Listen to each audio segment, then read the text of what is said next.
The Sudanese President Omar al-Bashir is visiting Cairo today to clear out some tension between the two states. Earlier this year, Sudan recalled its ambassador to Cairo without announcing any official reason. And since then, Egyptian President Abdel Fattah el-Sisi has been leading efforts to restore good ties between the two countries. Here's Adel EL Mahrouky with more. Cairo and Khartoum appear to be moving steadily towards putting their differences aside. President Omar al-Bashir is coming to the Egyptian capital for one day to discuss all remaining reasons fueling tension between the two Nile River neighbors, in what the Egyptian presidency describes as constructive cooperation. Before this meeting, there was a period of tension between the two countries due to differences in several issues.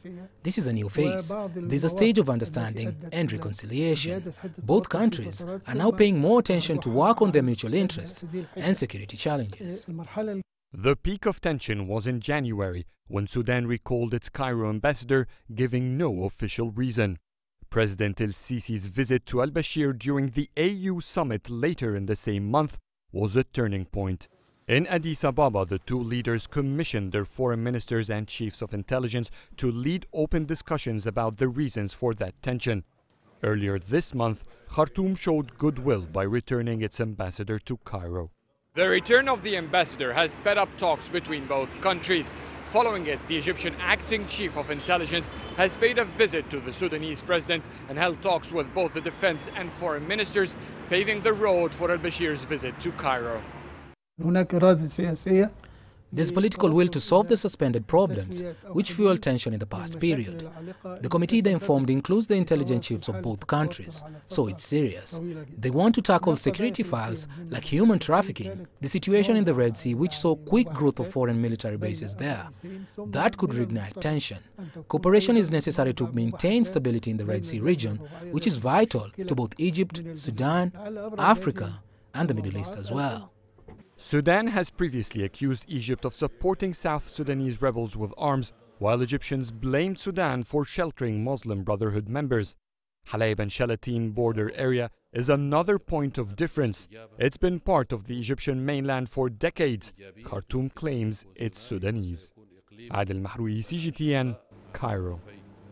Well, CGTN's Adel EL Mahrouky joins me now from Cairo with more on President Bashir's visit to Egypt. Adel, as we know, ties between Egypt and Sudan have been strained recently. What will be the significance of this visit to Egypt by the Sudanese president? Just by appearing in the Egyptian capital, there is an indication that President Omar al-Bashir is working as hard as the Egyptians to put aside and start to clear the reasons behind the tension between both countries. And it's also an indication that the meetings that have been held in the past weeks, and specifically all the meetings after the two leaders met during the AU summit late in January up until today's meeting, that these meetings have been successful and they have been going somewhere, at least somewhere that is recognizable and in both countries' favor, or else President al-Bashir wouldn't have been becoming and scheduling his state visit today. And Adel, of course it is encouraging, as you say, the progress seen so far, but what are the main points of disagreement between Egypt and Sudan, and how likely are these to be resolved over a one-day visit? So there is a file, a huge file that has been discussed during the past weeks.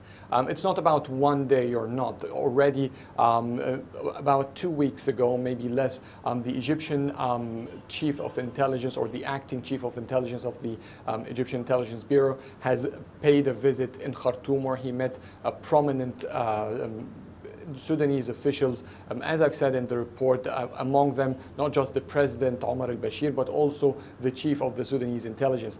They've been working on all the security concerns of both files. The main concerns are mainly security, where there have been accusations that Egypt is trying to give support to South Sudan and Eritrea from the other side, which has been fueling instability in Sudan. That's the Sudanese accusations, while Egypt has been blaming Sudan for giving shelter to the Muslim Brotherhood, the group that Egypt has designated as a terrorist organization.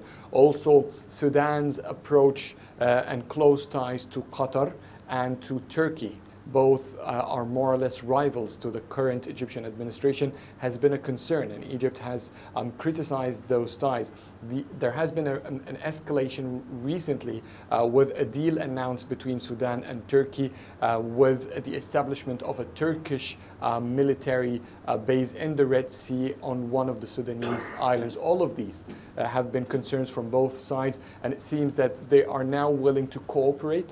Instead of judging, they're willing to reach what the Egyptian presidency described as constructive dialogue and have a constructive relationship that preserves the benefit of both countries. And indeed, we'll be looking out for the outcomes of today's meeting. Thanks very much, Adel EL Mahrouky, joining us there from Cairo.